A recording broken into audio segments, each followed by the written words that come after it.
नमस्कार दोस्तों, मैं अरविंद मौर्य आप सभी का आपके अपने YouTube channel Arvind Maurya classes पर बहुत बहुत स्वागत है।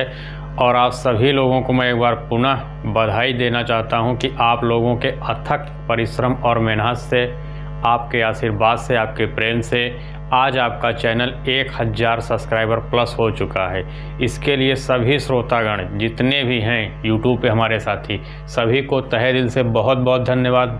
आप सभी का प्रेम और स्नेह निरंतर ऐसे ही चैनल के माध्यम से हमें मिलता रहे।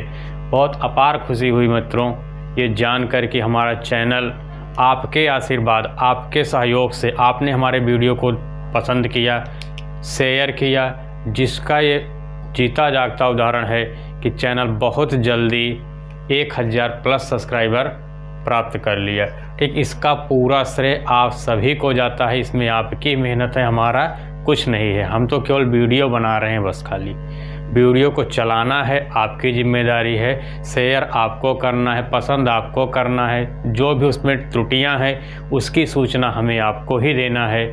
ठीक, तो पूरा ये चैनल का पूरा ग्रो आपके ही ऊपर डिपेंड है। और जैसा कि मैं पहले भी कह चुका था कि चैनल मोनेटाइज भी होगा, वॉचिंग टाइम भी पूरा करेगा, सब्सक्राइबर पूरा कर ही चुका है। इसके बावजूद भी मैं आपको आश्वस्त करना चाहता हूं कि चैनल पे कभी भी 1 रुपये का शुल्क नहीं लिया जाएगा। ठीक, शिक्षा पूरी तरह से निःशुल्क रहेगी और सभी ज़रूरतमंद विद्यार्थियों के पास तक पहुंचेगी।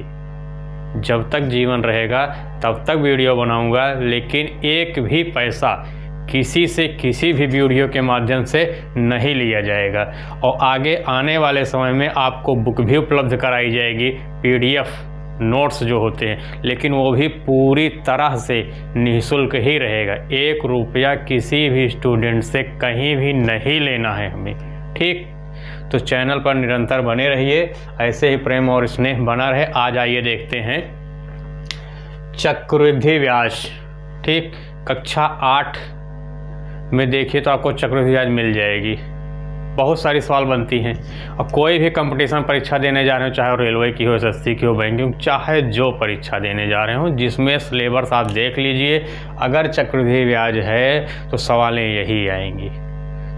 परंतु सिलेबस आपको देखना है। ठीक, क्या क्या है, क्योंकि मैं कंपटीशन की सवाल लेवल बता रहा हूँ, किस कंपटीशन में कौन सा टॉपिक है, ये आपको कंपटीशन वाले जो नोट्स हैं उसमें देखना ही पड़ेगा। ठीक, तो ये चक्रवृद्धि ब्याज, लेकिन जो बताएंगे ये निश्चित मान चलिए सवाल समझ में आएगी, हर हाल में समझ में आ जाएगी, क्योंकि हम बहुत सिंपल और बहुत साधारण बताते हैं। जो कमज़ोर से कमज़ोर व्यक्ति है, जिसे लगता है कि गणित बहुत कठिन है, गणित समझना आसान नहीं है, गणित छोड़ देंगे, उसके लिए बता रहे हैं। वीडियो को पूरा देखिएगा, तब लाइक करिएगा और देखिएगा, इसमें समझ में निश्चित आएगी।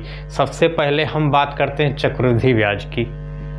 ठीक, तो चक्रवृद्धि ब्याज होता क्या है। मान के चलिए कि आपने किसी को 100 रुपया उधार दे दिया 2 साल के लिए। आपने 100 रुपया उधार दिया 2 साल के लिए किसी अदर पर्सन, किसी को दे दिए A to Z। ठीक, और उस पर कुछ % ब्याज लगा लिए। जैसे मान के चलिए कि आपने 100 रुपया उधार दिया, अब बोल दिए कि हमको हर साल भैया 10% ब्याज चाहिए। तो 100 रुपये का जो 10% ब्याज प्राप्त हो रहा है, कितना हुआ, 100 का 10% 10 रुपया हुआ। तो पहले साल आपने तो उसको 100 ही रुपया दिया था, लेकिन 2 साल के लिए दिया था। तो पहले साल आपको ब्याज कितना मिला, 10 रुपये मिल गया। तो आपने दिया था 100 रुपये, 10 रुपये ब्याज मिल गया। जो दिया था, जो मिला, 100 दिया 10 मिला, कितना हो गया 110। वो दूसरे वर्ष के लिए क्या हो जाएगा, मिश्रधन हो जाएगा। ठीक, समझ आया। दूसरे वर्ष के लिए क्या बन रहा है, मिश्रधन, लेकिन आपके लिए वो क्या होगा, मूलधन हो जाएगा। बात समझ आई, फिर से एक बार देखिए। जैसे आपने 100 रुपया दिया, 10% ब्याज मिली, ये 110 जोड़ के कितना हो गया 110। ये क्या बन गया आपका, मिश्रधन बन गया। ये आपका था मूलधन, प्लस ये क्या थी, ब्याज। ठीक, पहले वर्ष की बात कर रहे हैं हम। ठीक, पहले वर्ष आपने 100 रुपया दिया, 10 रुपया ब्याज मिली, दोनों को जोड़ दीजिए 110 हो जाएगा। 110 क्या होगा? मिश्रधन हो गया। लेकिन यही 110 हो गया यहाँ, ठीक। 110 क्या हो गया? मिश्रधन होगा। अब देखिए 110 जो हमें मिश्रधन था, इस पर फिर अगले साल ब्याज लगनी है। जब इस पर फिर अगले साल ब्याज लगेगी तो यही मिश्रधन अपना क्या हो जाएगा? अगले साल के लिए मूलधन हो जाता है। इसी को बोलते हैं चक्रवृद्धि ब्याज, ठीक। और इसमें जो सूत्र बनेगी उसको देखते फिर सवाल समझ में आएगी, ठीक। बहुत सरल विधि से बताएंगे। ऐसी सरल विधि शायद आप देखे नहीं होंगे इसके पहले वीडियो, या हो सकता है देखे हों। चलिए, ठीक। तो सबसे पहले समझ लेते हैं कि मिश्रधन क्या होता है।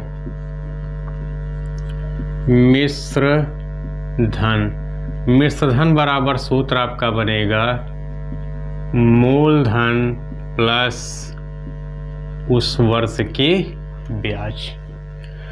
मिश्रधन बराबर बनेगा मूलधन और ब्याज। इसी का अपोजिट अगर हम कर लेते हैं,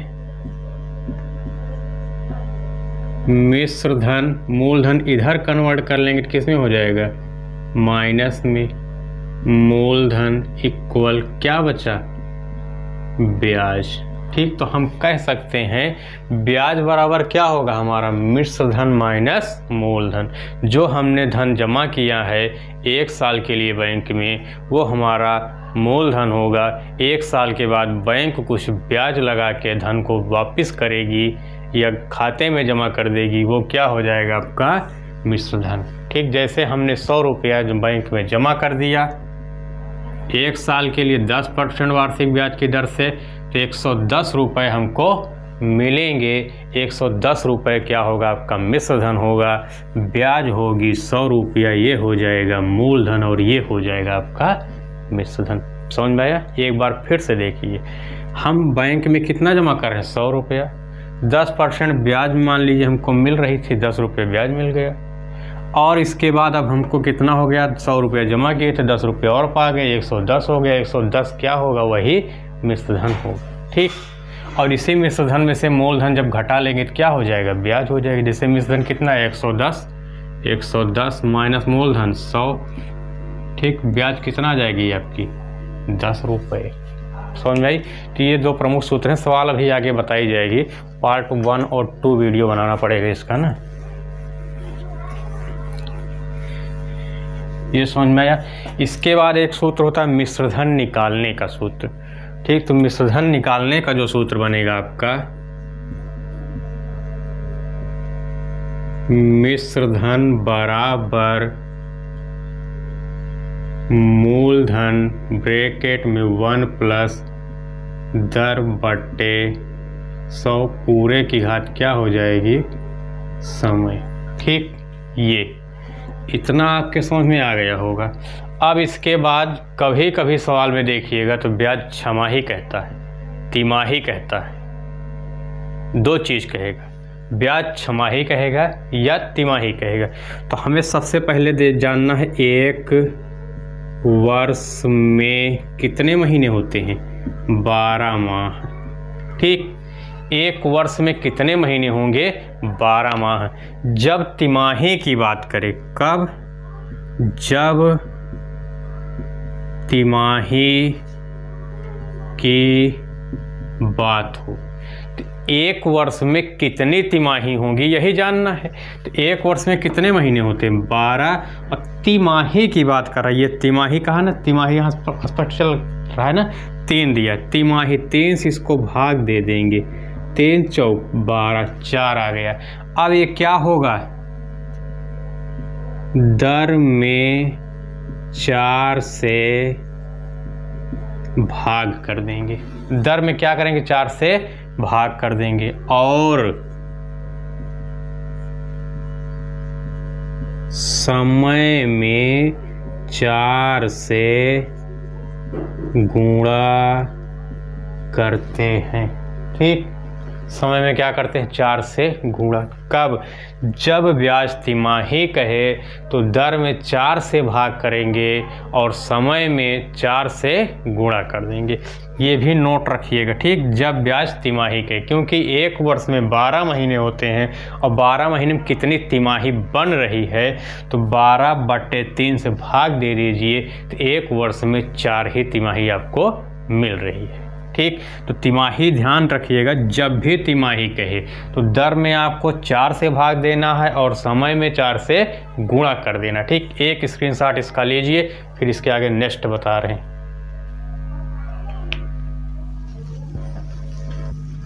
अब यही एक और समझिएगा, तिमाही फिर एक चीज कह सकता है छमाही, ठीक।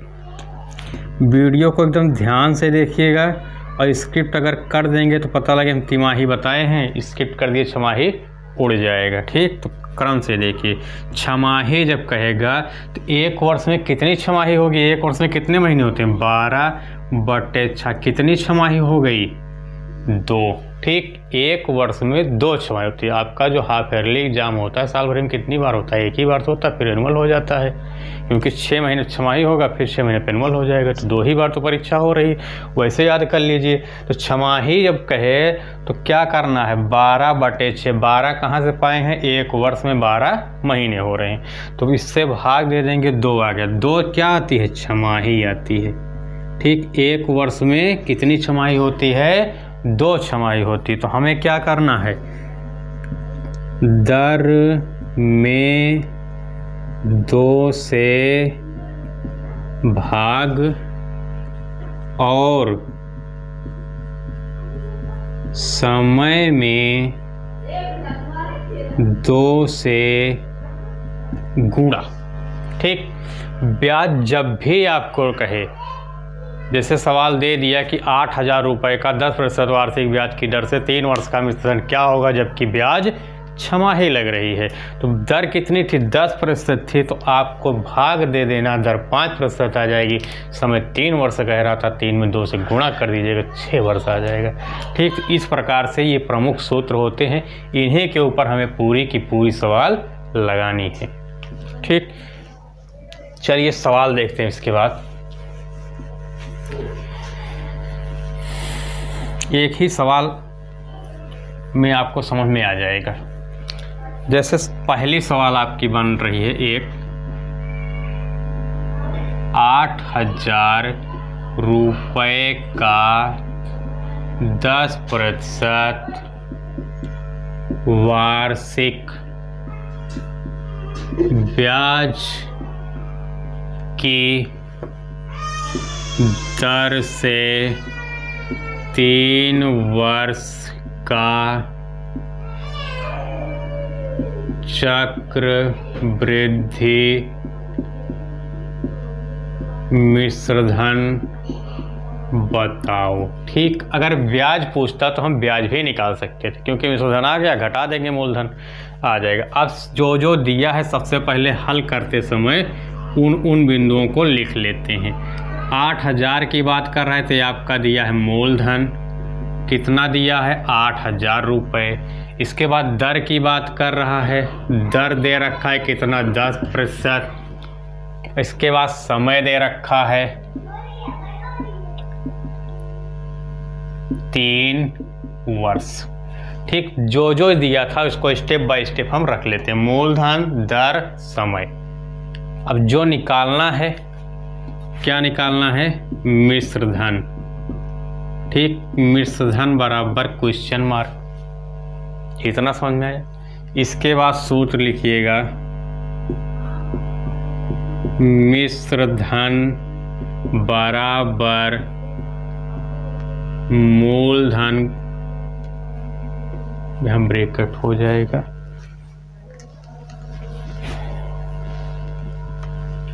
ब्रैकेट में 1 प्लस दर बट्टे 100 और इसकी घात क्या हो जाएगी, समय, ठीक। ये आपकी जो दिया था ऊपर वाला हो गया और नीचे आपका मान।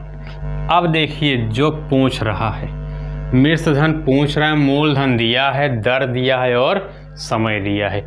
इतनी चीज़ें आपसे पूछ रहा है। तो जैसा कि आप सभी लोग जानते हैं कि मिश्रधन को हम कुछ भी मान लें, XYZ कुछ भी मान सकते, चाहे मिश्रधन लिखते चले चलें, ठीक, चाहे मिश्रधन लिखते चले चलें या कुछ भी मान ले, ठीक।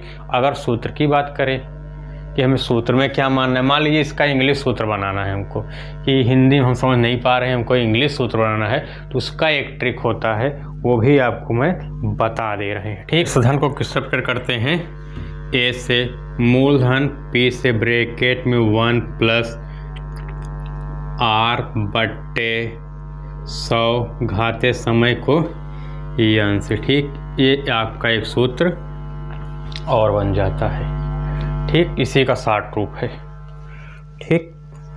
तो इसको बराबर होता है, यहाँ समझ लिए ना, कहीं उतार लीजिए रफ में, क्योंकि इसको मिटा देंगे।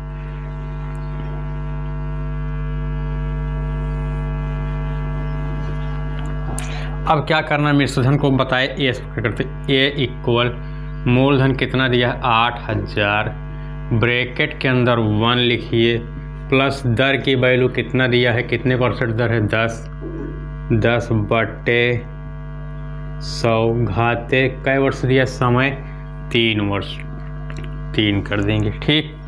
अब इसके बाद ए इक्वल 8000 लिखा रहेगा, ये 0 से 0 आपका कट जाएगा, तो बचेगा क्या 1 प्लस 1/10 की पावर 3, ठीक। इतना समझ में आ गया। इसके बाद fx वैल्यू कितना आ जाएगी आपकी, a बराबर लिखिएगा 8000 गुणे 10 एक कम 10 एक 11 बटे 10 की पावर कितनी है 3। जितनी बार कहे उतना लिखते चले चलना है, ठीक। अब देखिए यहाँ लगा देते हैं, जगह नहीं बच रही ना, तो लिख लेंगे a बराबर 8000 था, 8000 को लिखते चलिए गुणे 11 बटे 10, कितनी बार है 3 बार, तो 11 बटे 10 गुणे 11 बटे 10 गुणे 11 बटे 10, 3 बार लिख लेते हैं। इतना समझ में आया। ये 0 से ये 0 कट जाएगा, ये 0 से ये 0 कट जाएगा, ये 0 से ये 0 कट जाएगा। ये 8 गुणे 1 करना में 1 करना में कोई मतलब नहीं होता, इसे भाग देने पर कोई परिवर्तन नहीं होने वाला है। 11 का 11 फिर 11 से गुणा करेंगे, तो 11 ग्राम में 121, ग्राम में 1331 होता है। कितना हो जाएगा 1331। अब क्या करना है, मिश्रधन निकालने के लिए 8 का इसी में गुणा करा देते हैं। 8 एक कम 8, 8 तिरिक 24 की 4 हासिल कितना आया 2, फिर 8 तिरिक 24, 25 26 की 6, ठीक, हासिल कितना 2, 8 एक कम 8 2 10। ये क्या आ गया आपका मिश्रधन आ गया। क्या आ गया मिश्रधन।